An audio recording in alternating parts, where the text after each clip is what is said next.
ولم يكن له شريك في الملك ولم يكن له ولي من الذل وكبره تكبيرا الصلاة والسلام على سيدنا ومولانا بالقاسم محمد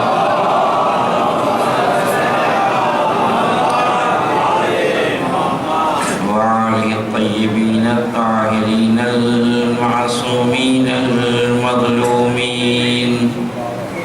ولعنة الله على أعدائهم أجمعين أما بعد فقد قال الله الحكيم في كتابه الكريم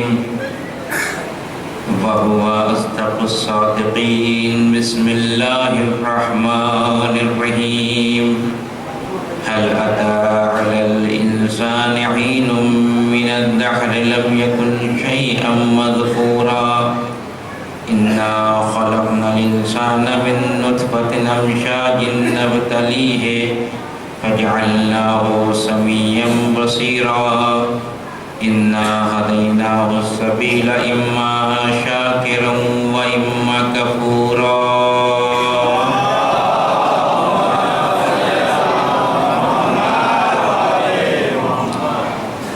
پروردگار عالم سورہ العطا کی ابتدائی 3 آیتوں میں انسان کی حقیقت، اس کی خلقت کی کیفیت اور انسان کی زندگی کا ہدف کیا ہے اس کی طرف اشارہ کر رہا ہے۔ کیا انسان کے اوپر کوئی ایسا وقت نہیں آیا کہ جب وہ قابل ذکر شے نہ تھا؟ اِنَّا خَلَقْنَا الْإِنسَانَ مِن نُطْفَةٍ أَمْشَاجٍ نَبْتَلِيهِ، ہم نے انسان کو 2 ملے جلے نطفے سے پیدا کیا اور اسے مورد امتحان میں قرار دیا۔ اِنَّا خَلَقْنَا الْإِنسَانَ مِن نُطْفَةٍ أَمْشَاجٍ کے بعد پروردگار 2 قوتوں کا اعلان کر رہا ہے۔ ہم نے انسان کو سننے اور دیکھنے کی قوت عطا فرمائی، اور اس کے بعد کا اعلان یہ ہے کہ ہم نے انسان کو ہدایت کے راستے دکھا دیے۔ اب چاہے یہ انسان ہدایت کے راستے پہ چل کے میرا شکر گزار بندہ بن جائے یا ان ہدایت کے راستوں سے ہٹ جائے اور کفران نعمت کرے، یہ انسان کے اختیار میں ہے۔ ہم کسی طرح کا کوئی جبر، کوئی زور انسان کے اوپر نہیں ڈالیں گے۔ کل کی ساری بات آپ کے ذہن عالیہ میں ہوگی جو میں نے آپ کی خدمت میں عرض کیا۔ اس آیت کو اگر آپ غور سے دیکھیں تو اس میں 3 باتیں بیان کی گئی ہیں انسانوں سے متعلق۔ انسان سے متعلق 3 باتوں کا معلوم کرنا جو کہ ہمارا اور آپ کا ہدف ہے کہ انسان کی معرفت حاصل کرے کہ انسان ہے کیا۔ ایک انتہائی پیچیدہ مخلوق کا نام ہے انسان۔ چند روز سے میں آپ کی خدمت میں یہی عرض کر رہا ہوں کہ وہ ملک جو اللہ کی عبادت کرتے ہیں وہ انسان کو پہچاننے میں کہیں نہ کہیں اشتباہ کر گئے۔ جنات انسان کو پہچاننے میں مشکل میں پڑ گئے۔ نتیجہ یہ ہوا کہ پروردگار عالم نے انہیں اپنی بارگاہ سے نکال دیا۔ انسان کو پہچاننے کے لیے 3 مرحلوں کا جاننا بہت ضروری ہے۔ نہ صرف انسان، کائنات کی ہر شے کے بارے میں 3 سوال ہوتے ہیں۔ آج کی گفتگو یہیں سے انشاءاللہ شروع ہوگی۔ پہلا مرحلہ یہ ہے کہ اس کی علت فاعلی کیا ہے۔ 3 مرحلے ہیں: علت فاعلی، علت داخلی اور علت غائی۔ اب یہ محض علمی اصطلاحیں ہیں، علماء نے جو اپنے دروس میں بیان کیے ہیں، میں اس کو اور آسان کر دیتا ہوں آپ کے لیے۔ علت فاعلی سے مراد یہ ہے، ایک اور سادہ مثال دیتا ہوں، میں جس ممبر پہ میں بیٹھا ہوں اس کے بارے میں آپ 3 سوال کر سکتے ہیں۔ یہ ممبر کس نے بنایا، یہ منبر کیسے بنا اور یہ منبر کس لیے بنا؟ اب یہ سوال آپ ہر کسی کے بارے میں کر سکتے ہیں۔ انسان کے بارے میں یہ سوال ہو سکتا ہے کہ انسان کو کس نے بنایا؟ جب یہ سوال آئے گا تو کہا جائے گا علت فاعلیہ انسان کیا ہے، کس نے بنایا انسان کو۔ دوسرا سوال جو انسان کے بارے میں ہوگا، انسان کو کیسے بنایا؟ جب آپ منبر کے بارے میں سوال کریں گے تو بتائیں کہ لوگ کہ بھئی دیکھیے وہاں سے لکڑی لے کے آئے تھے اور وہاں سے کیلے لے کے آئے، اس کو آپس میں جوڑا، یعنی منبر کو بنانے کے لیے کیل اور لکڑی کی ضرورت ہے۔ اسی طرح سے انسان کو بننے کے لیے کس چیز کی ضرورت ہے؟ اس کو کہتے ہیں علت داخلی انسان۔ اور تیسرا اور سب سے اہم سوال کہ اگر یہ سوال حل نہ ہو تو وہ دو سوال بیکار ہو جائیں گے کہ اس منبر کو کس لیے بنایا گیا ہے، وجہ کیا ہے اس منبر کو بنانے کی؟ اس لیے بنایا گیا ہے کہ مولانا صاحب آئیں منبر پہ بیٹھے اور اپنی شخصیت ثابت کریں، پورے عشرے میں صرف اس بات پہ زور دیں کہ مجھ سے بڑا دنیا میں کوئی عالم نہیں ہے، مجھ سے بڑا کوئی دنیا میں متقی پرہیزگار نہیں ہے، میں بہت بڑا ادیب ہوں، میں بہت بڑا عالم ہوں، میں بہت بڑا اسکالر ہوں۔ منبر اس لیے بنایا گیا ہے۔ اگر اس لیے بنایا گیا ہے تو منبر کا ہدف بہت ہی پست ہے۔ منبر اس لیے نہیں بنایا گیا کہ ہم یا آپ اس منبر پہ بیٹھ کے اپنی شخصیت بنائیں۔ ہماری اور آپ کی شخصیت کے لیے یہی کافی ہے کہ آپ اس فرش عزا پہ بیٹھ کے عزادار حسینی ہیں، میں اس منبر پہ بیٹھ کے ذاکر حسین ہوں۔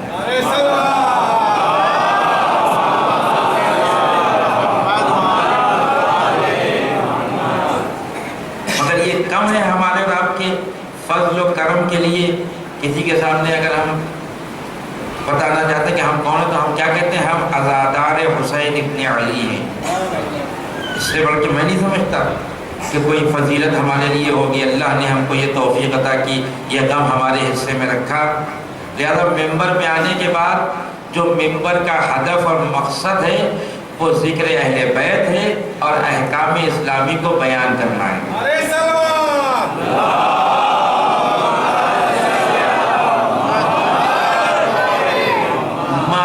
اگر ان چیزوں کے علاوہ کچھ بیان ہو رہا ہے تو وہ منبر کا ہدف نہیں ہے۔ اگر میں اپنی تعریف کرنے لگوں ہو جاتا، میں نے کہا نا کہ شیطان تو اس کا کام ہی یہی ہے۔ جیسے مولانا صاحب منبر پہ پہلا قدم رکھا، ساتھ ساتھ ہے کہ تھوڑی اپنی تعریف کرتی کہ اتنے سال سے قوم میں بڑھ رہے ہیں اور اتنی کتابیں لکھ چکے ہیں اور اتنے شاگرد ہمارے گھوم رہے ہیں۔ یہ سب منبر کی جگہ نہیں ہے۔ آپ اپنے گھر میں بلا دیجیے لوگوں کو، وہاں چائے پانی کا انتظام کریے اور جتنی اپنی تعریف کرنا ہے آپ کریے، کوئی منع نہیں ہے۔ لیکن یہاں جب آئیں گے تو یہاں خدا کی بات ہوگی، یہاں اہل بیت کی بات ہوگی۔ لیکن ایک مسئلہ ہے، اگر اسلام میں اپنی تعریف کرنا منع ہے کہ ہے منع، ستائش کرنا اپنی ایک اخلاقی جرم ہے، بیٹھ کے میں اپنی تعریف کرنے لگوں۔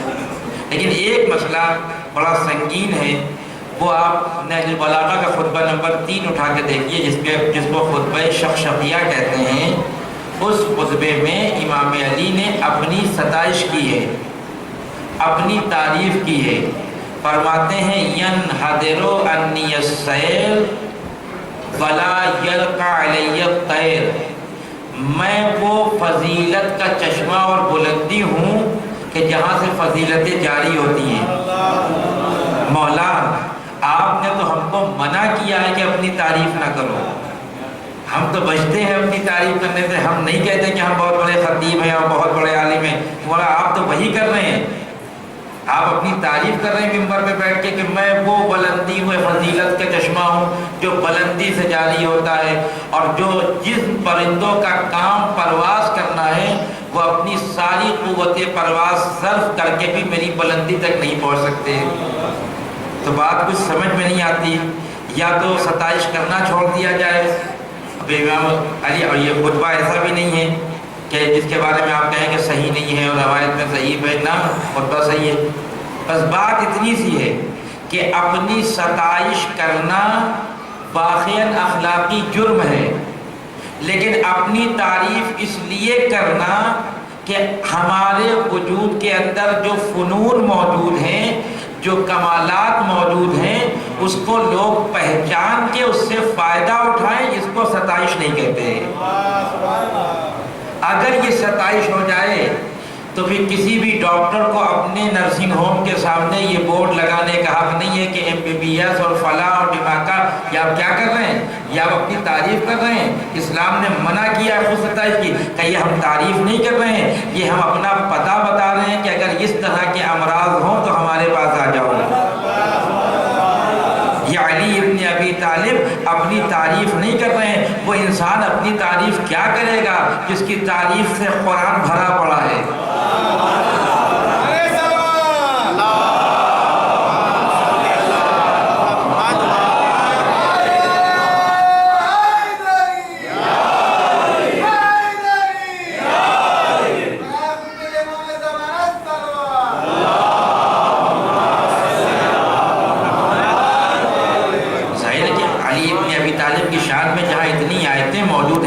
اس انسان کو ضرورت ہی نہیں ہے ممبر پہ آگے کہے کہ میں فضیلت کا چشمہ ہوں، میں وہ بلندی ہوں جہاں تک پرندے پرواز کر کے نہیں جا سکتے۔ علی ابن ابی طالب اپنی تعریف اس لیے کر رہے ہیں تاکہ تم پہچان جاؤ کہ فضیلت کا چشمہ ہے کہاں۔ ایسا نہ ہو کہ تم غلط جگہ پہ چلے جاؤ، وہاں جا کے فضیلت کو تلاش کرو اور وہاں تم کو برائی کے علاوہ کچھ اور نہ ملے۔ لہذا یہ منبر، یہ فرش عزا اس لیے ہے کہ ہم حسین ابن علی کے مقصد کو یہاں سے بیان کریں، ہم اہل بیت کے فضائل کو بیان کریں، ان کی زندگی کے طریقے کو بیان کریں۔ اور اگر منبر سے یہ کام ہو رہا ہے تب تو یہ منبر ہے، ہاں، اور اگر منبر سے یہ کام نہیں ہو رہا ہے تو دنیا کی نگاہ میں یہ منبر ہوگا، امام اور معصوم کی نگاہ میں لکڑی ہے۔ میں آپ کو اس مرحلے تک لے جاتا ہوں کہ جب یہ کارواں قید ہو کر یزید کے دربار میں پہنچا اور سارے قیدی کھڑے ہوئے ہیں اور یزید کا ایک غلام منبر پہ جا کر یزید کی تعریف کر رہا ہے اور قصیدے پڑھ رہا ہے، جو خریدا ہوا غلام تھا اور اہل بیت کے بارے میں نازیبا کلمات کہہ رہا ہے، اور اس نے جب اپنی ساری بات کہہ دی اور وہ وہاں سے ادھر آیا تو میرے معصوم امام نے، میرے مظلوم امام نے آواز دی یزید سے، کہا اے یزید اگر تیری اجازت ہو تو میں بھی اس لکڑی پہ جا کے کچھ کہوں گا۔ اللہ اکبر، اللہ اکبر۔ ایسے ہی بنا تھا، اس سے بھی اچھا منبر تھا، لکڑی اس سے بھی زیادہ مہنگی تھی اور طریقہ اس سے بھی زیادہ اچھا تھا، لیکن میرا معصوم امام اس کو لکڑی سے تعبیر کر رہا ہے۔ آئیے بارگاہ معصوم میں چل کے پوچھیں، سرکار آپ یہ بتائیے اتنا بہترین بنا ہوا منبر، اتنا پیسہ خرچ ہوا، اتنے لوگ اس میں لگے ہوں گے بنانے کے لیے، جس پہ اتنا بڑا خطیب جا کر یزید کی تعریف کر رہا تھا، مولا آپ نے اس کو منبر کیوں نہیں کہا، آپ کیوں کہہ رہے ہیں یہ لکڑی ہے؟ تو امام آواز دیں گے، جس جگہ سے اہل بیت کی برائی بیان کی جا رہی ہو اور یزید کی اچھائیاں بیان کی جا رہی ہو، وہ دنیا کے لیے منبر ہوگا، ہمارے لیے لکڑی ہے۔ ایک صلوات پڑھیں محمد والے محمد۔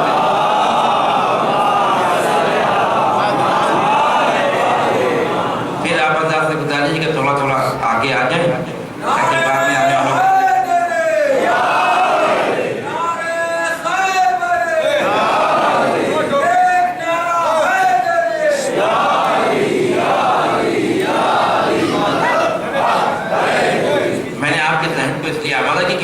ہوتا ہے جب محرم آتا ہے، جب امام حسین کا تذکرہ شروع ہوتا ہے تو غیر ضروری باتیں منبر سے بیان کرنا شروع ہو جاتی ہیں جن کی ضرورت نہیں ہے، نہ جوانوں کو ضرورت ہے، نہ ہمارے بزرگوں کو ضرورت ہے، نہ بچوں کو ضرورت ہے۔ یہاں سے احکام اسلامی بیان ہو، وہ بھی وہ احکام جو اہل بیت نے بیان کیے ہیں۔ یہاں سے اہل بیت کی سیرت بیان ہو، وہ بھی وہ سیرت جو خود اہل بیت نے بیان کی ہے۔ ہم ان مورخوں کی سیرت کو قبول نہیں کرتے جو پیسے سے کبھی یہ لکھتے ہیں اور کبھی وہ لکھتے ہیں۔ لہذا ضروری ہمارے لیے ہے کہ اس ایام میں اس کی طرف متوجہ رہیں کہ زیادہ سے زیادہ ان ایام سے استفادہ کر سکیں، معصومین کی باتیں ہمارے بچوں، ہمارے نوجوانوں تک پہنچ سکے، تاکہ جب ہم اس مہینے سے باہر جائیں تو حسین ابن علی کے سچے عزادار بن کے جائیں۔ یہ میں نے یہ بات عرض کی تھی، کیونکہ یہ چیزیں بہت ہمارے معاشرے میں آ جاتی ہیں، اور یہی 2.25 مہینہ رہیں گی، 2.25 مہینے کے بعد پھر ختم ہو جائیں گی، پھر کوئی نہیں پوچھے گا۔ اس کے معنی یہ کہ کوئی اور طاقت ہے پیچھے بیٹھی ہوئی جو چاہتی ہے کہ اس مہینے میں غیر ضروری بحثوں کو چھیڑ کے حسین ابن علی کی سیرت کو روک دیا جائے۔ نگاہوں میں اتنی بصیرت ہونا چاہیے کہ ابھی کون سا زمانہ ہے، اس زمانے میں کون سے ابحاث چھیڑنا چاہیے، کون سے نہیں چھیڑنا چاہیے۔ وہ جو 200 سال پہلے اشکالات کیے تھے، ابھی ان کو مطرح کرنے کی ضرورت نہیں ہے۔ ابھی جو نوجوانوں کی مشکلات ہیں، جو ہمارے معاشرے کی مشکلات ہے، ہمارے گھروں میں رہنے کا سلیقہ جو ہے جس سے مشکلات پیش آ رہی ہیں، ہمارا کلچر جس نے ہم کو مشکل میں ڈال دیا ہے، ہماری تہذیب جس نے ہم کو مشکل میں ڈال دیا ہے، اس تہذیب کو اسلامی تہذیب بنائیں، اس کلچر کو اسلامی کلچر بنائیں، اس ماحول کو اسلامی ماحول بنائیں، اس معاشرے کو اسلامی معاشرہ بنائیں۔ اور یہ اسی وقت ہوگا کہ جب ہر انسان اپنی معرفت حاصل کر لے۔ بس میں بات کو یہاں سے آگے بڑھا رہا ہوں۔ کل تک کی بات یہاں تک پہنچی تھی کہ نفس انسانی جس کی وجہ سے انسان قائم اور دائم ہے، اس کی میں نے 6 قسمیں بیان کی تھی، جس میں سے 5 قسم کا نتیجہ ایک تھا کہ بندہ یہ چاہتا ہے کہ خدا اس سے راضی ہو جائے۔ اب پتہ نہیں راضی ہوگا نہیں ہوگا، یہ تو قیامت میں معلوم ہوگا۔ لیکن جو نفس کی چھٹی قسم تھی جسے نفس مطمئنہ کہتے ہیں، یہ وہ نفس ہے جس کا کمال یہ ہے کہ خدا بھی بندے سے راضی ہے اور بندہ بھی خدا سے راضی ہے، اور یہ رضایت بندے کی طرف سے بیان نہیں ہو رہی ہے بلکہ خدا کہہ رہا ہے، اے میرے نفس مطمئنہ پلٹ آ اپنے رب کی طرف اس حالت میں کہ تو اپنے رب سے راضی ہے اور میں اپنے بندے سے راضی ہوں۔ یہ ترجمانی بندے کی ہو رہی ہے خدا کی طرف سے۔ بندہ نہیں کہہ رہا کہ میں آ رہا ہوں تیرا بندہ بن کے اس حالت میں کہ میں تجھ سے راضی ہوں تو مجھ سے راضی ہے۔ بندے کی بات کا اتنا اعتبار نہیں ہوگا، لیکن اگر کسی بندے کے لیے خدا یہ کہہ دے کہ میں اس سے راضی ہوں، یہ مجھ سے راضی ہے، یہ وہ منزل ہے جسے نفس مطمئنہ کہتے ہیں۔ اور حسرتیں لے کے دنیا سے لوگ چلے جاتے ہیں کہ کاش ہمارے وجود کے اندر نفس مطمئنہ پیدا ہو جائے، لیکن وہ حسرت پوری نہیں ہوتی۔ دیکھیے بڑا مرحلہ ہے، بڑے مسائل ہیں، بڑے امتحانات ہیں۔ آپ تاریخ کو اٹھا کے دیکھیں، آپ قرآن کو اٹھا کے، جب قرآن سے معتبر تو کوئی کتاب ہو نہیں سکتی۔ آپ قرآن اٹھا کے دیکھیں، جناب ابراہیم جو خلیل خدا ہے، جناب ابراہیم جنہوں نے اتنے امتحان دیے، مگر کسی کا ایسی آگ میں چلا جانا کہ جس کو جلانے والے خود پشیمان ہیں کہ کیسے اس آدمی کو ہم آگ میں بھیجیں، آسان کام ہے۔ اور اس انسان کا اس آگ میں چلا جانا اور جبریل کا آنا اور یہ کہنا کہ مدد کی ضرورت ہے، اور کہتے ہیں کہ نہیں ہے تو لیکن تم سے نہیں چاہیے میرا پروردگار، خدا جانتا ہے تم کون ہو تو بیچ میں آنے والے۔ یعنی جناب ابراہیم کا رابطہ خدا سے کتنا قوی ہو گیا کہ جبریل جیسے فرشتے کو بھی آنے کی اجازت نہیں ہے۔ آپ یہ اس مرحلے کو پہچانیں۔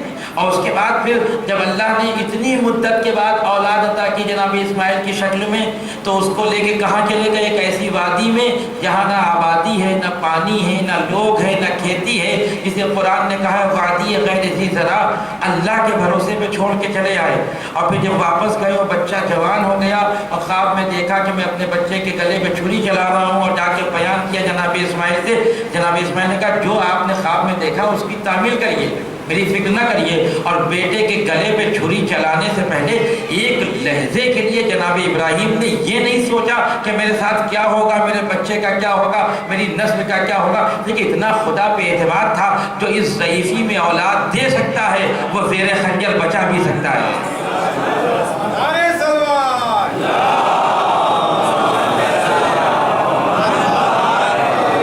اور کیا آپ نے، وہ بچا بھی سکتا ہے، پروردگار بچانے والا ہے، لہذا چھری چلا دی۔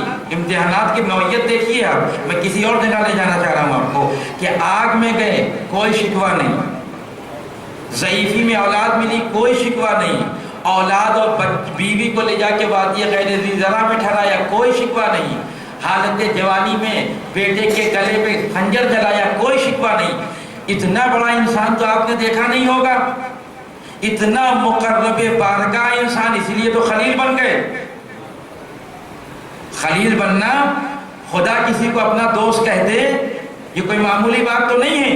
لیکن اتنے امتحان دینے کے بعد اگر یہ خلیل خدا کی بارگاہ میں آ کے کہتا ہو پروردگار ارنی کیفا تحیی الموتی، یعنی اتنی چیزیں دیکھنے کے بعد اگر کوئی بندہ اپنے خدا سے کہے کہ پروردگار دکھا دے کہ تو مردوں کو زندہ کیسے کرتا ہے، یہ جناب ابراہیم کی ترجمانی قرآن نے کی ہے، یہ کسی تاریخ کے الفاظ تو ہیں نہیں کہ آپ کہتے کہ معتبر نہیں ہے۔ ارنی کیفا تحیی الموتی، پروردگار دیکھیں جناب ابراہیم نے یہاں پہ یہ نہیں کہا کہ پروردگار تو زندوں کو مردہ کرتا ہے کہ نہیں کرتا، وہ تو معلوم ہے، وہ تو فرعون کے سامنے جا کے دعویٰ کر کے آئے تھے کہ میرا پروردگار ہے جو موت بھی دیتا ہے اور حیات بھی دیتا ہے۔ یہاں موت اور حیات کا مسئلہ ہی نہیں ہے، یہاں جناب ابراہیم یہ پوچھنا چاہتے ہیں تو زندہ کیسے کرتا ہے؟ تو پروردگار نے کہا کہ یقین نہیں ہے کیا میرے اوپر؟ ابراہیم یقین نہیں ہے؟ آگ میں گئے تھے یقین تھا کہ نہیں؟ وادی غیر ذی زرع میں بچوں کو چھوڑا تھا یقین تھا کہ نہیں؟ گلے پہ خنجر چلا رہے تھے یقین تھا کہ نہیں؟ یہاں پہ یقین نہیں ہے۔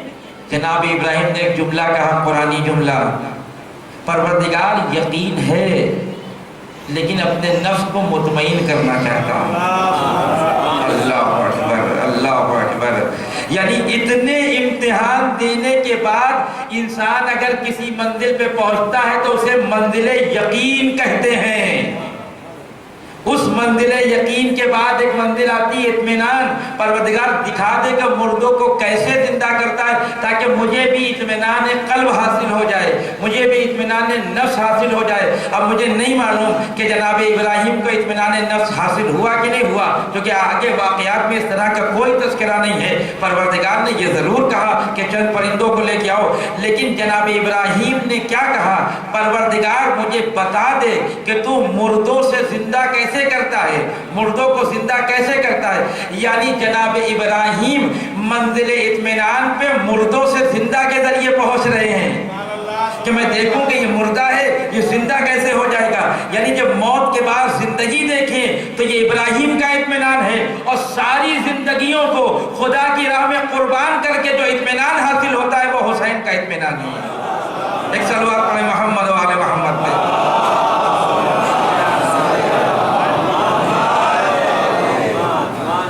امام حسین نے زندگیوں کو قربان کیا ہے۔ امام حسین کا مسئلہ یہ نہیں ہے کہ پروردگار کی بارگاہ میں یہ کہہ رہے ہو کہ پروردگار تو مردوں کو زندہ کر، مردوں کو زندہ کرنا تیرا کمال ہے، لیکن تیری ذات کے لیے، تیرے حب کے لیے، تیری محبت کے لیے، تیرے دین کے لیے میں 72 زندوں کو تیری بارگاہ میں قربان کر کے اطمینان نفس حاصل کرنا ہے۔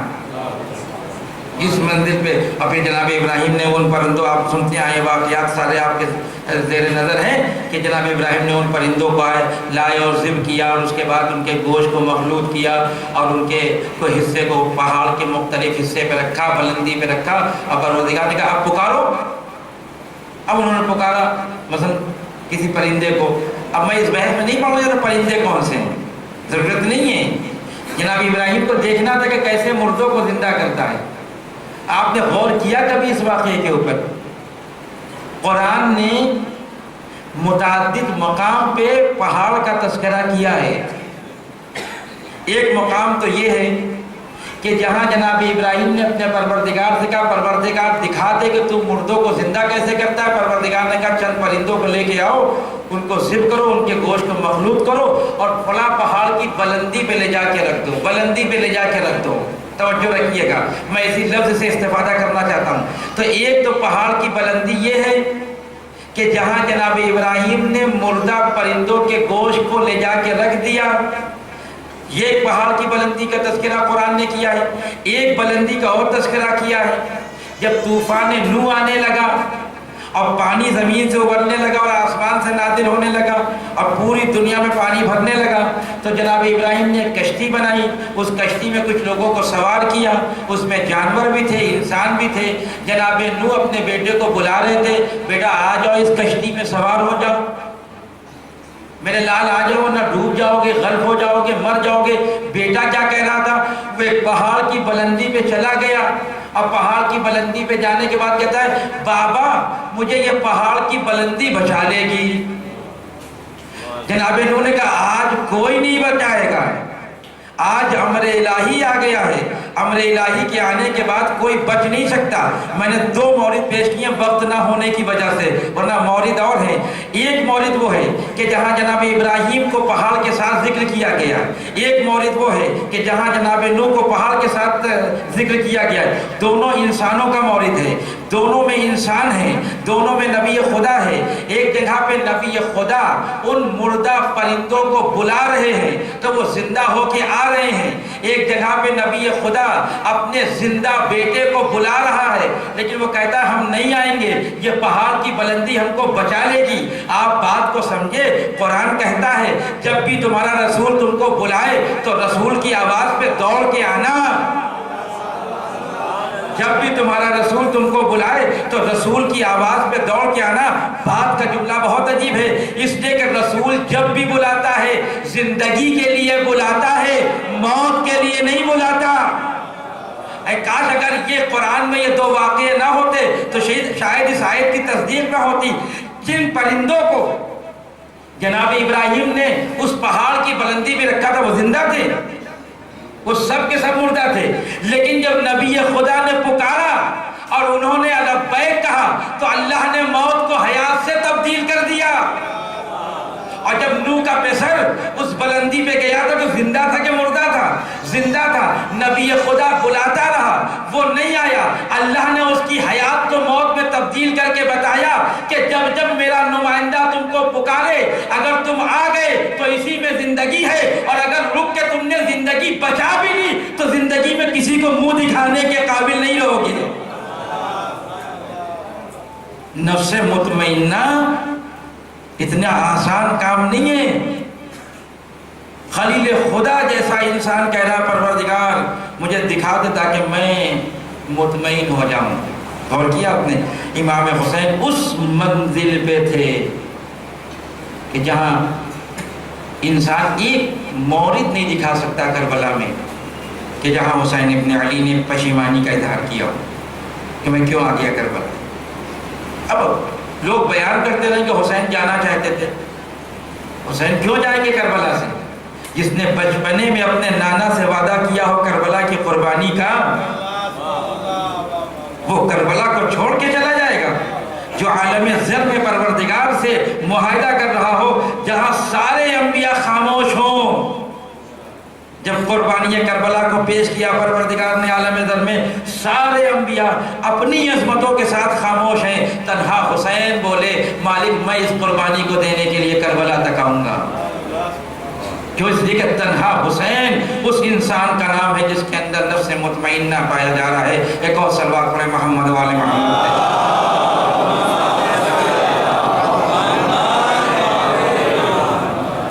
یہ ایک بات۔ اب یہاں سے جو میں بات عرض کرنا چاہتا ہوں وہ کل سے بھی زیادہ سخت ہے کہ کل آپ نے الحمدللہ میری گفتگو کو سنا، میں شکر گزار ہوں کہ میں نے کسی حد تک اس مفہوم کو واضح کر دیا، لیکن آج جو میں بیان کرنے جا رہا ہوں وہ کل سے زیادہ سخت ہے، لہذا آپ بہت زیادہ متوجہ رہیے گا کہ یہ نفس مطمئنہ جو ہر انسان چاہتا ہے بن جائے وہ بنے کیسے۔ آج یہ بیان کرنا ہے مجھے، نفس مطمئنہ اپنے وجود کے اندر پیدا کرنے کا طریقہ کیا ہے۔ اگر یہ طریقہ ہم کو معلوم ہو گیا، یہ تو ممکن نہیں ہے کہ کوئی حسین کی طرح ہو جائے۔ یہ مطالبہ بھی خدا نے نہیں کیا ہے، بھیجا مطالبہ ہے کوئی یہ کہے کہ میں حسین ابن علی بننا چاہتا ہوں۔ نہ آپ حسین ابن علی بن سکتے ہیں، نہ مولا علی بن سکتے ہیں، نہ رسول خدا بن سکتے ہیں۔ آپ اور ہم یہ کوشش کریں کہ غلام قمبر بن جائیں، وہ ہم کو کہنے لگے کہ یہ ہمارا غلام ہے، بس یہ ہماری زندگی کے لیے کافی ہے۔ لیکن ظاہر ہے کہ اگر شریعت نے، قرآن نے نفس مطمئنہ کا تذکرہ کیا ہے تو اس کے بننے کا طریقہ بھی بیان کیا ہوگا، اسی انسان کے لیے، حیوانوں کے لیے نہیں ہے، ملک کے لیے نہیں ہے۔ ملک کبھی بھی نفس مطمئنہ پیدا ہی نہیں کر سکتے۔ ارے جس نے کبھی زندگی میں ایک قربانی نہ دی ہو اس سے آپ سے یہ امید رکھتے ہیں کہ وہ نفس مطمئنہ پیدا کرے گا۔ انسان کے وجود کے اندر، بس گفتگو کو یہاں سے شروع کر رہا ہوں، انسان کے وجود کے اندر اللہ نے 2 قوتیں رکھی ہیں، توجہ رکھیے گا، 2 قوتیں۔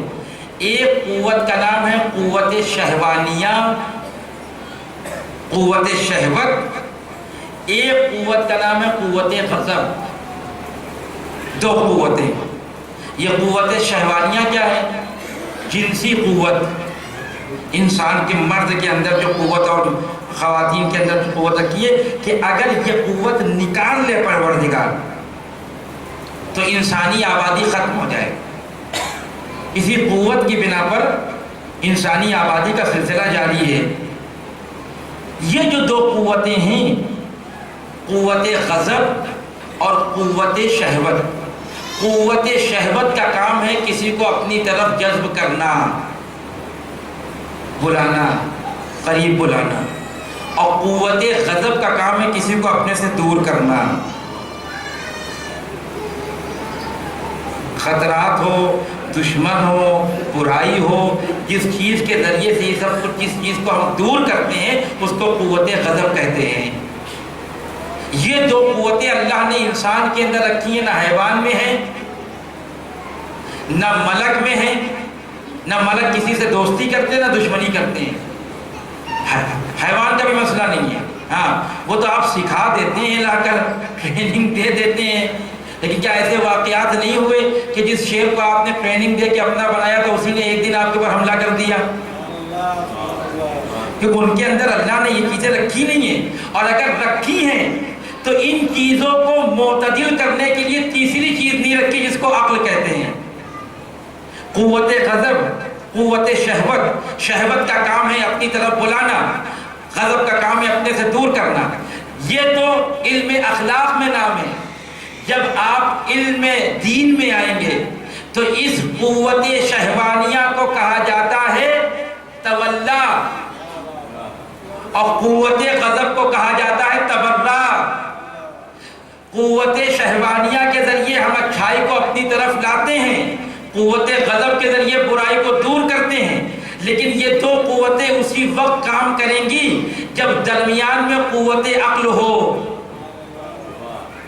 اگر قوت عقل نہیں ہے تو پھر یہ دو قوتیں ڈس بیلنس ہو جائیں گی، اعتدال کھو دیں گی اپنا.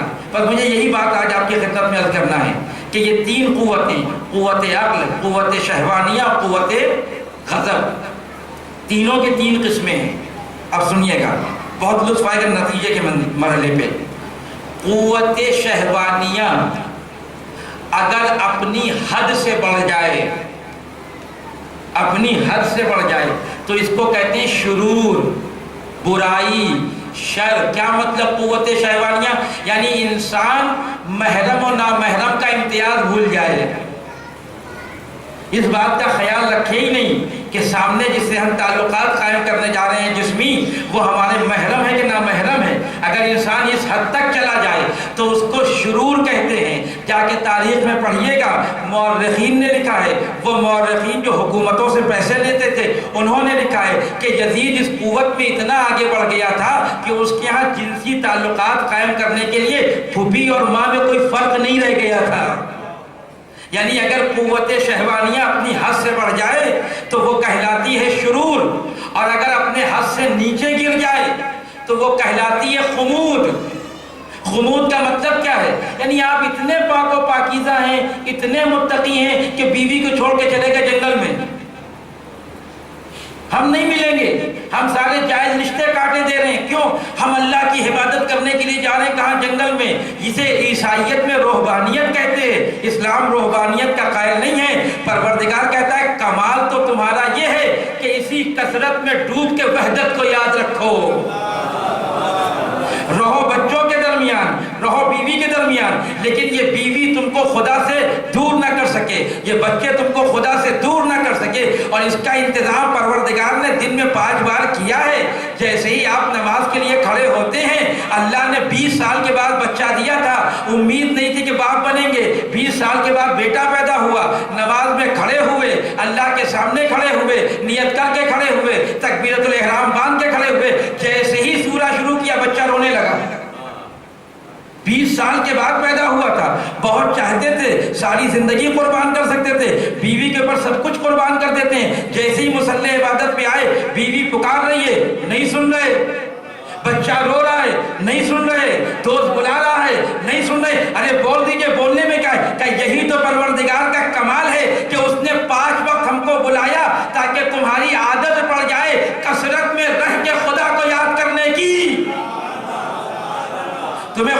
یاد کرنے کے لیے جنگل میں جانے کی ضرورت نہیں ہے، تمہیں خدا کو یاد کرنے کے لیے بیوی بچوں کو چھوڑنے کی ضرورت نہیں ہے۔ یہ عیسائیت کا عقیدہ ہے۔ تمہیں اپنے جسم کی تعمیر بھی کرنا ہے، اپنی قوتوں کو صرف بھی کرنا ہے، خدا کو یاد بھی کرنا ہے۔ یہی بچے، یہی بیوی تمہیں خدا سے قریب کریں گے۔ اور خدا کی قسم اگر علی کا کردار نہ ہوتا، جو رسول نے پہلی روز علی سے پوچھا، اے علی بیوی کیسی ملی؟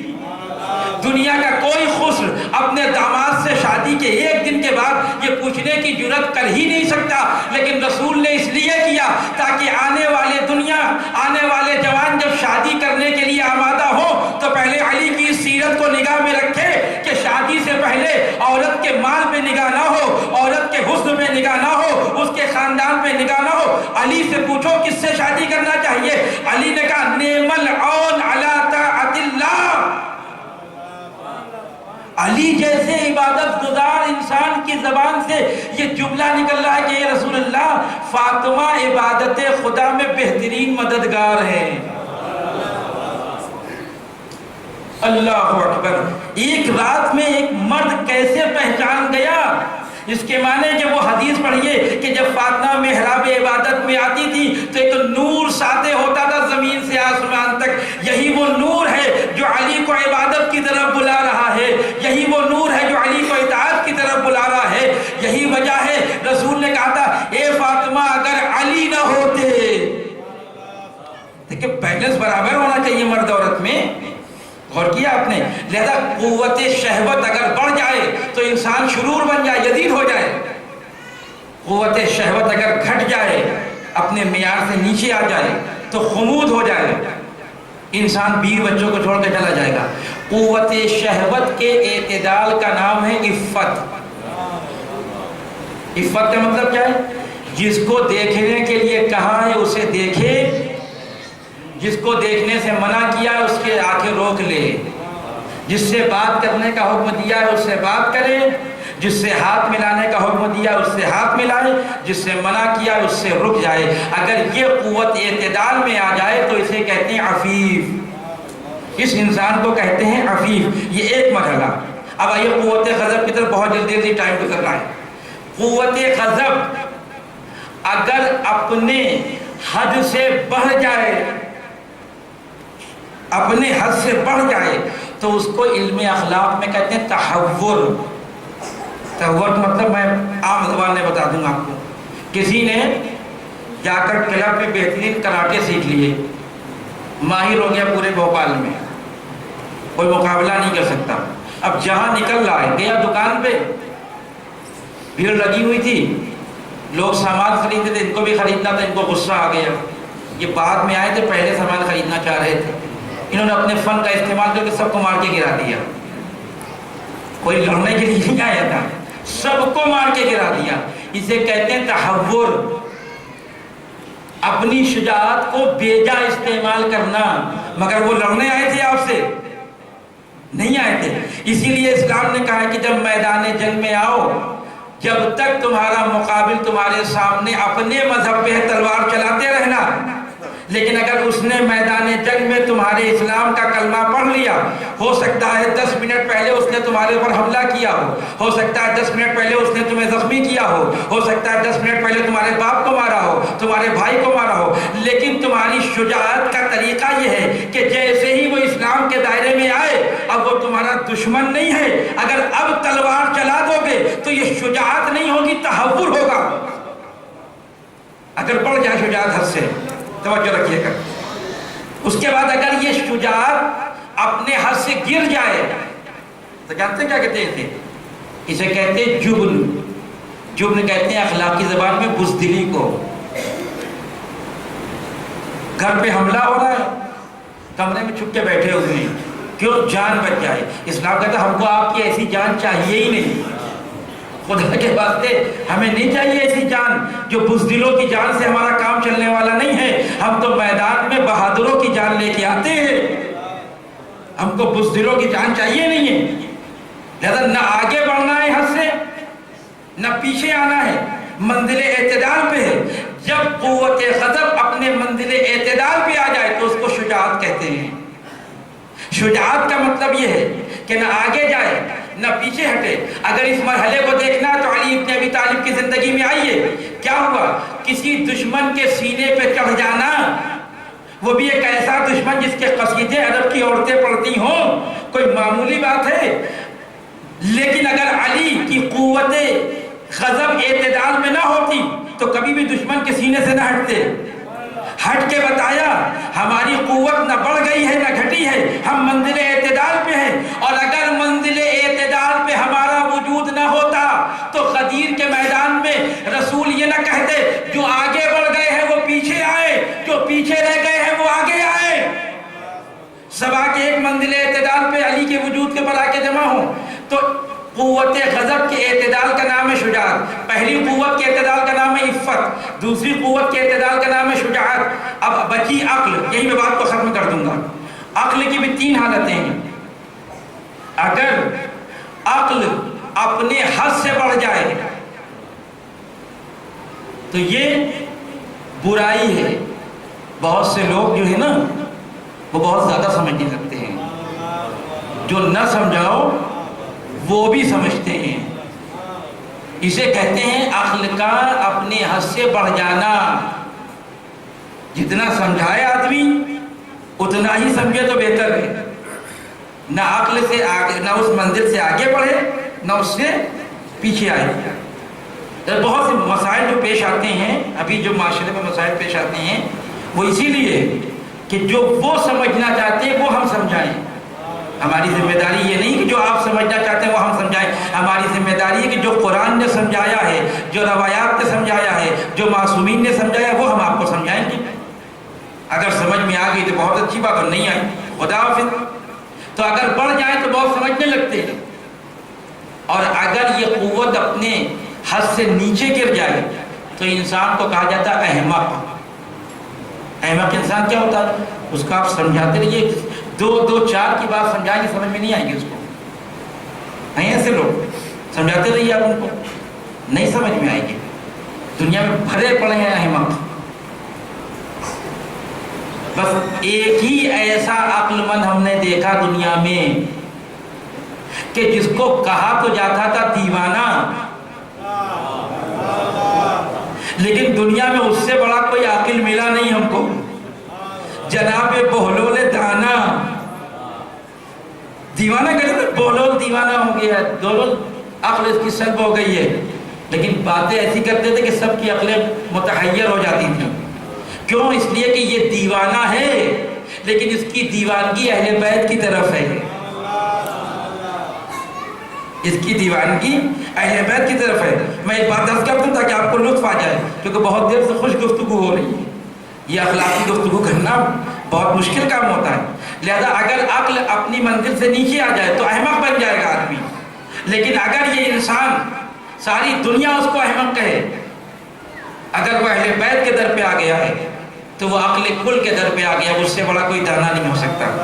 کتنے واقعات آپ نے سنے ہوں گے علماء سے، بولول دانا کیا۔ ایک مجھ سے بھی سن لیجئے، میں بات کو آگے بڑھا دوں تاکہ توازن برقرار کر دوں کہ جو اہل بیت کی طرف ہوتا ہے وہ دیوانہ ہو کے بھی عقل مند ہے، جو اہل بیت کے مقابل میں ہوتا ہے وہ عقل مند ہو کے بھی دیوانہ ہے۔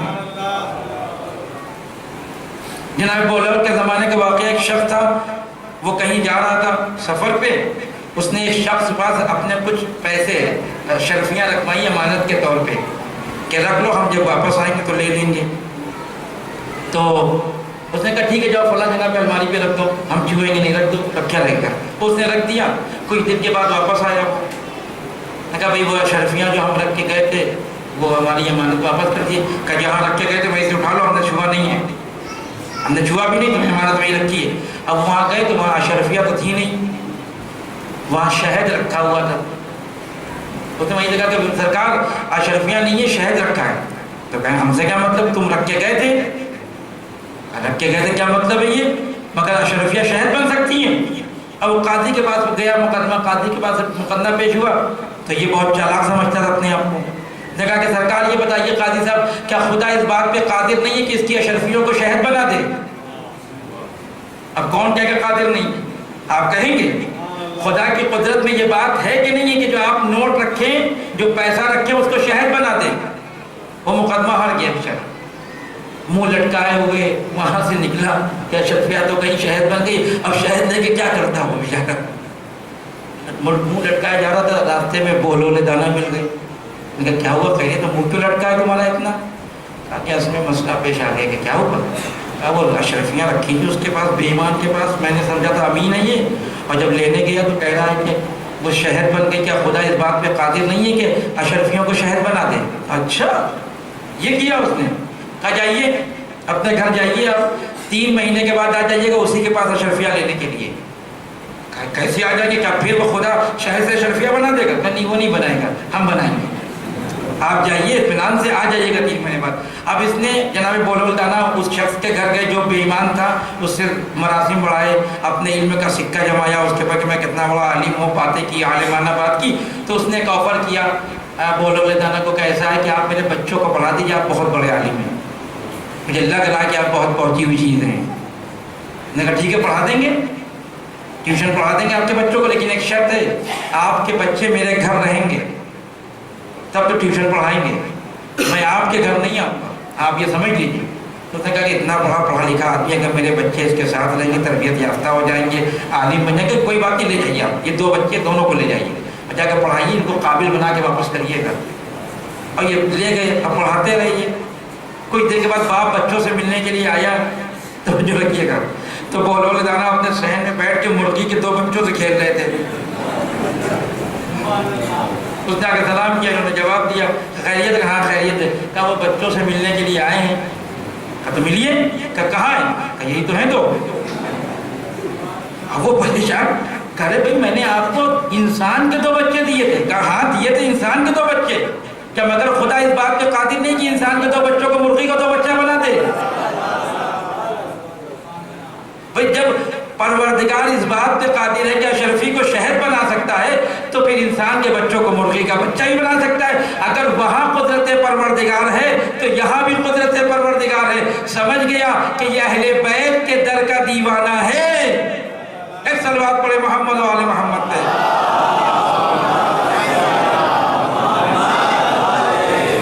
لہذا اگر عقل اپنے معیار سے نیچے آ جائے، افراط و تفرید کا شکار ہو جاتی، انسان احمق سمجھتا ہی نہیں باتوں کو، بالکل ہنسے آدمی۔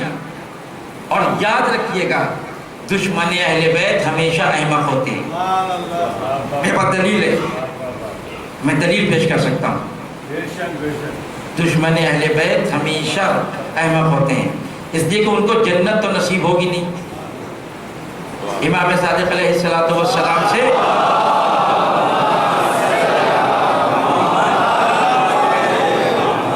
جب پوچھا گیا کہ مولا عقل کسے کہتے ہیں، عقل کس چیز کا نام ہے؟ ابھی تو ہم سمجھتے ہیں عقل کہتے ہیں کسی کو اپنی شاطرانہ چال سے کسی کے مال کو اپنے قبضے میں کر لینا، کسی کی زمین کو ہتھیا لینا، کسی کو بیوقوف بنا دینا۔ ہم نے کہا العقل ما عبد بہ الرحمن واکتسب بہ الجنان۔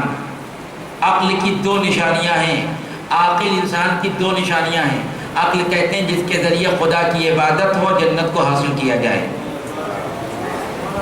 تو راوی نے پوچھا کہ مولا پھر وہ جو امیر شام کے پاس تھی وہ کیا تھی جس کی وجہ سے اتنا اپنی حکومت بنا لی تھی، اس نے اتنے لوگوں کو اپنے قبضے میں کر لیا تھا؟ امام نے کہا وہ شیطنت اور نکرہ تھی۔ امام علی نے نجم العاقہ میں فرمایا ہے جگہ پہ امیر شام کو خطاب کر کے کہ کہتا کہ اگر تم یہ سمجھتے ہو کہ تم بہت عقل مند ہو اور چالاک ہو تو یہ یاد رکھو اگر علی کے سامنے دین کا مسئلہ نہ ہوتا تو میں تم سے زیادہ چالاک بن جاتا۔ لہذا جو بھی اہل بیت کا مخالف ہوگا وہ عقل کے اس منزل سے گرا ہوگا۔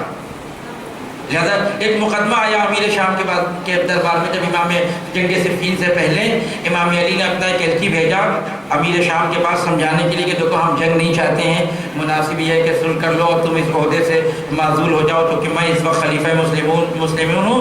ایک ایلچی کو بھیجا، ایلچی جب دربار میں آیا تو ایک مقدمہ آ گیا وہاں پر۔ مقدمہ کیا تھا کہ ایک شخص آیا تھا سیریا شام میں اپنے اونٹ کے ساتھ، اور اس کے اونٹ کو امیر شام کے ایک آدمی نے چھین لیا۔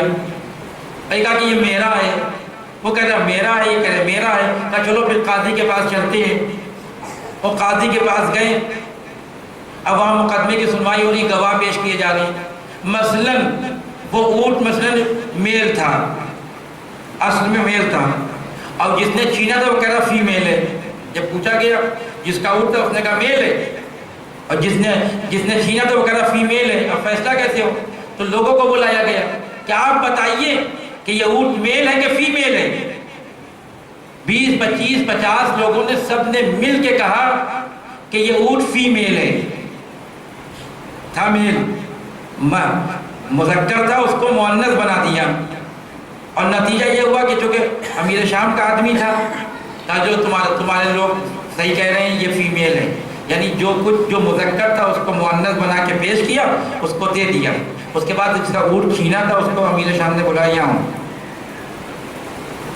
یہ لوگ پیسہ اس کے 2 برابر پیسہ لوٹ جاؤ.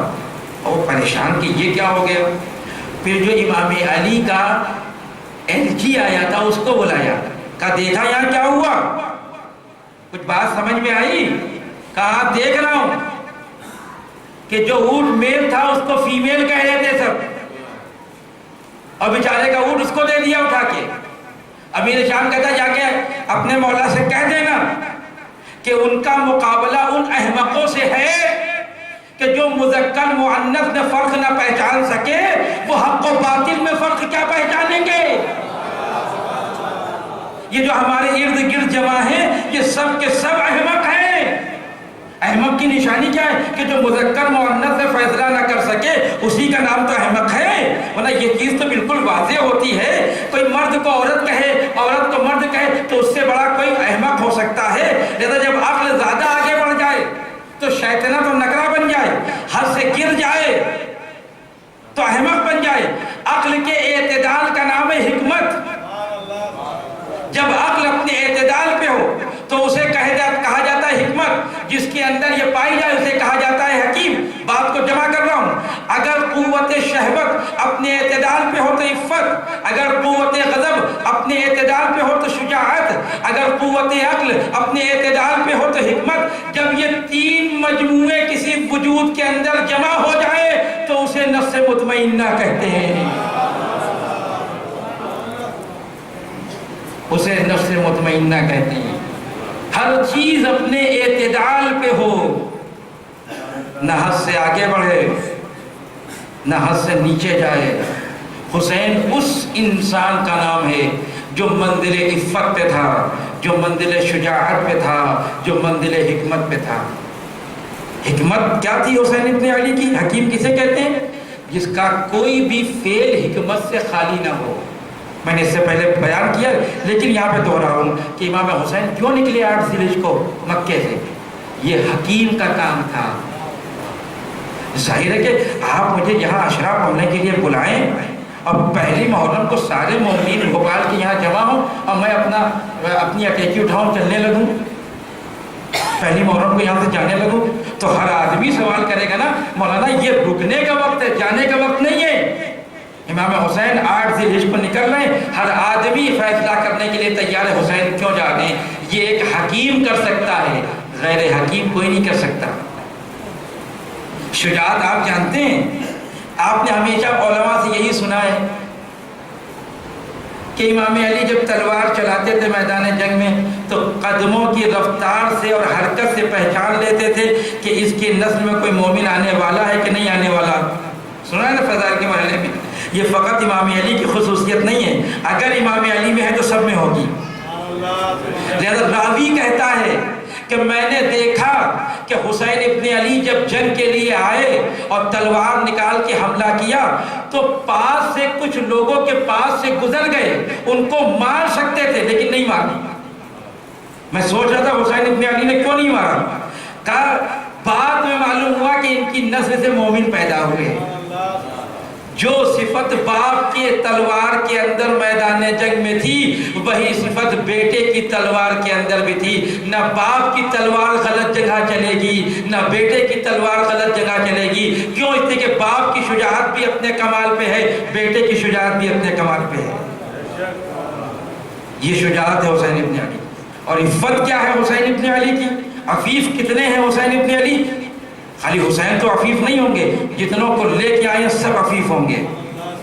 عفیف کا مطلب یہ ہوتا ہے کہ اپنی ناموس کو بچانے کے لیے جان قربان کر دے، نہ فقط اپنی ناموس کو بچانے کے لیے، اگر اس کے سامنے کسی دوسرے کی ناموس کے اوپر حرف آ رہا ہے تو اپنی جان دے کے اس کی ناموس کو بچا لے، اس کو کہتے ہیں عفیف انسان۔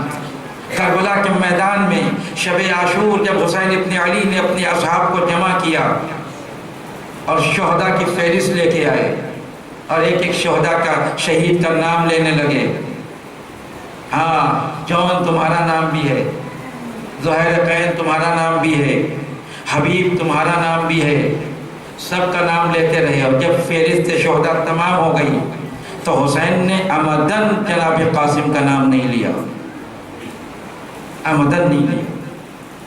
دو باتیں بتانا چاہ رہے تھے حسین نام نہ لے کے۔ پہلا مرحلہ تو یہ بتانا چاہ رہے تھے کہ جتنا بہادر میں ہوں امام ہو کر، اتنا ہی بہادر میرا بھتیجا ہے حسن کا یتیم۔ اور دوسری بات، امام حسن کے بیٹے کی عفت اور غیرت کو بتانا چاہ رہے تھے حسین ابن علی۔ جب فہرست ختم ہو گئی تو جناب قاسم چچا کے پاس آئے اور کہا چچا آپ نے میرا نام نہیں لیا، کیا میرا نام نہیں ہے اس میں؟ تو امام حسین نے پہلا سوال کیا، آپ سنتے آئے ہیں کوئی نئی بات نہیں ہے، کہ بیٹا یہ بتاؤ کہ موت تمہارے نزدیک کیسی ہے؟ امام جناب قاسم نے کہا احلی من العسل، شہد سے زیادہ شیریں۔ کہنا آسان ہے، جب سامنے تلواریں چل رہی ہوں، جب نیزے مارے جا رہے ہوں، جب تیر آ رہے ہوں سنسناتے ہوئے، اس وقت اپنے سینوں کو بڑھا دینا یہ شجاعت کی علامت ہے۔ جناب قاسم کہتے ہیں چچا موت کا مزہ میرے نزدیک شہد سے زیادہ شیریں، یہ شجاعت جناب قاسم ہے۔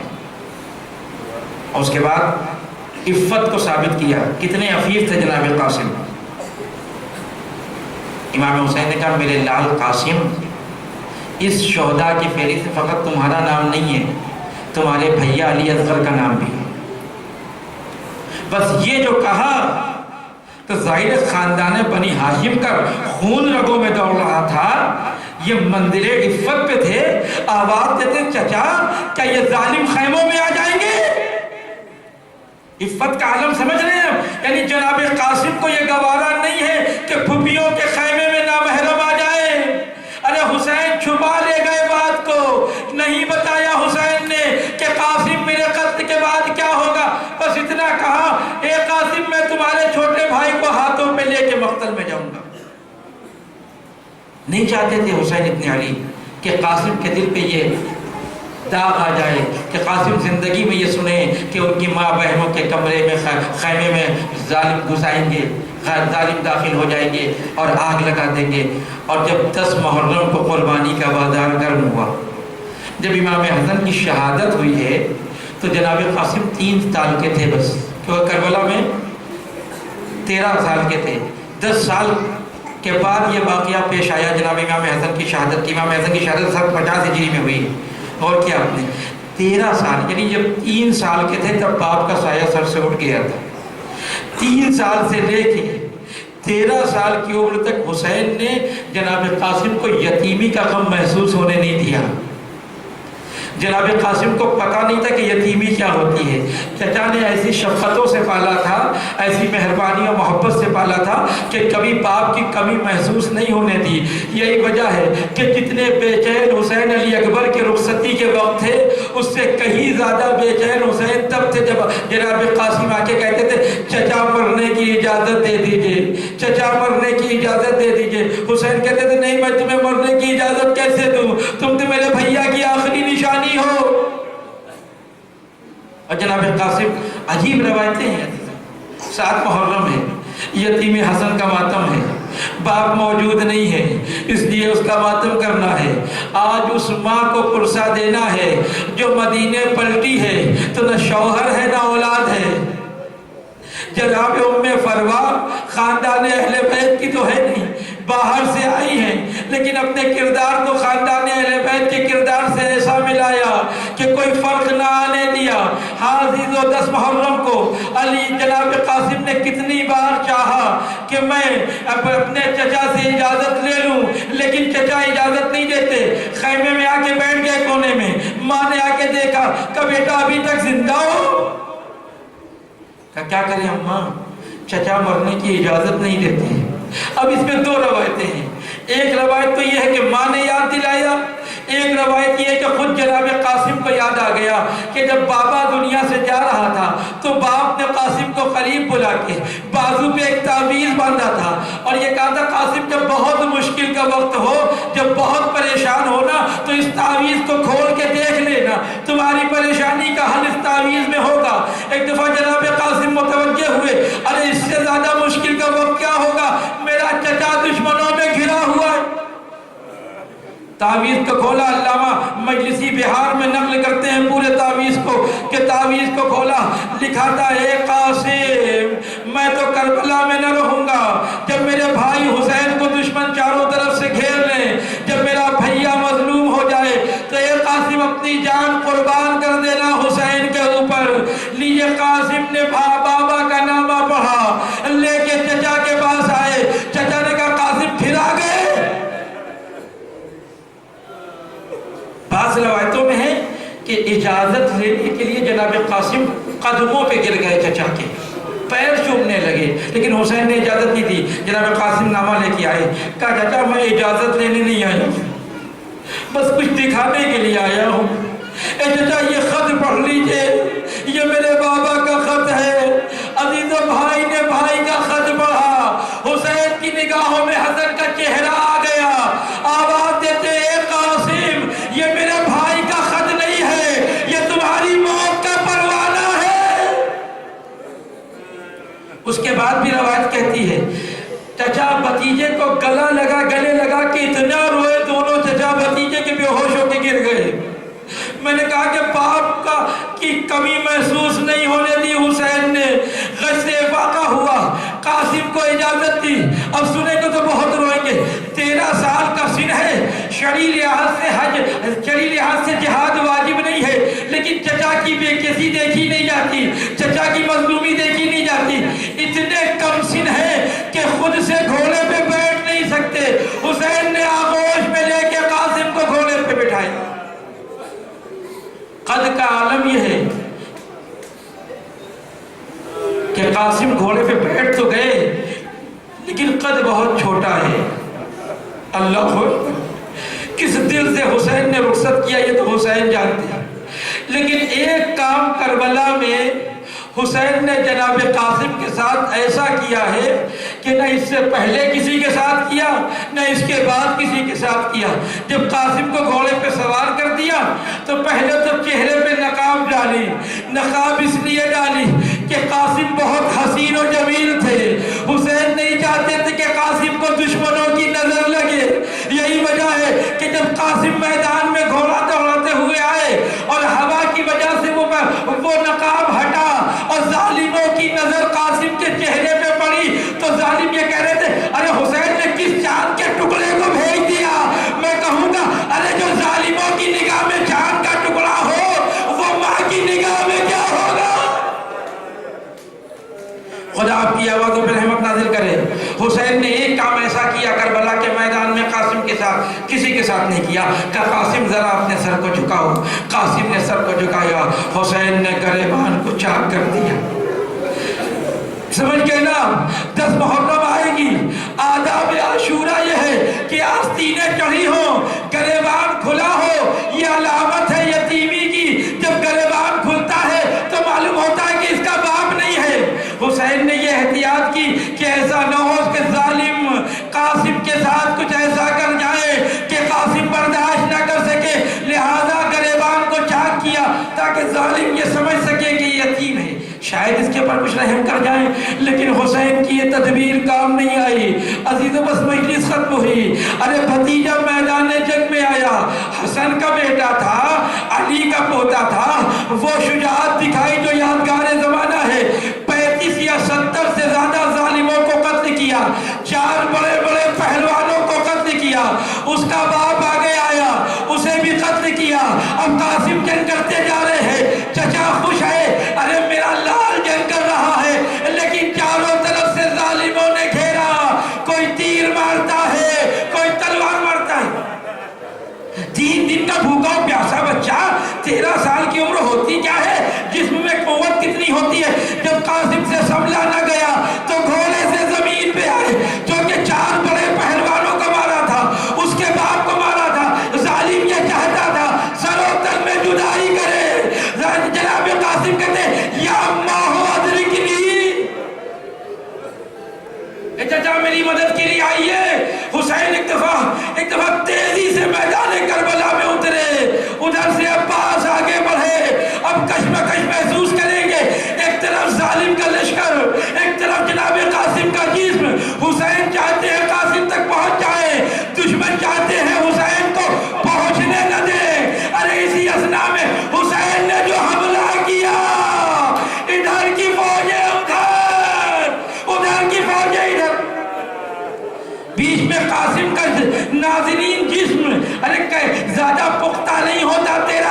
بچوں کو پہچان لیتی ہے.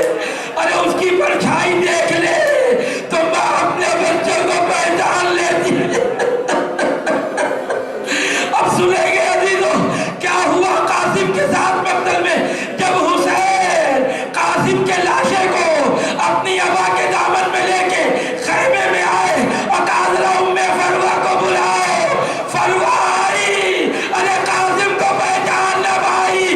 بس اتنا ہی کہا ارے میرا قاسم اتنا چھوٹا نہ تھا. اتنے ٹکڑے ہو گئے کہ ماں بھی پہچان نہ سکی. ارے میرا قاسم 13 سال کی. انا للہ و انا الیہ راجعون. پروردگار تجھے واسطہ ہے محمد و آل محمد کا ہماری اس مختصر سی ادا کو قبول فرما. جو لوگ مقبوض ان کے قرضوں کو دور فرما. جو لوگ حج ذات کے مشتاق ہیں ان کو حج ذات سے مشرف فرما. پروردگار تجھے واسطہ ہے محمد و آل محمد کا ہماری اس عزا کو قبول فرما. یہ محرم ہماری زندگی کا آخری محرم نہ ہو. پروردگار تجھے واسطہ ہے محمد و آل محمد کا جہاں کہیں بھی شیعان حیدر کرار ہیں ان کی جان و مال و عزت و آبرو کی حفاظت فرما. پروردگار تجھے واسطہ ہے محمد و آل محمد کا علماء کرام مراجع کرام کا سایہ ہمارے سر پہ باقی رکھے. امام زمانہ کے ظہور میں تعجیل فرما. ہم کو ان کے امان و انصار میں شامل فرما. ربنا وتقبل دعا انک انت السمیع العلیم وتب علینا انک انت التواب الرحیم. ماتم حسین.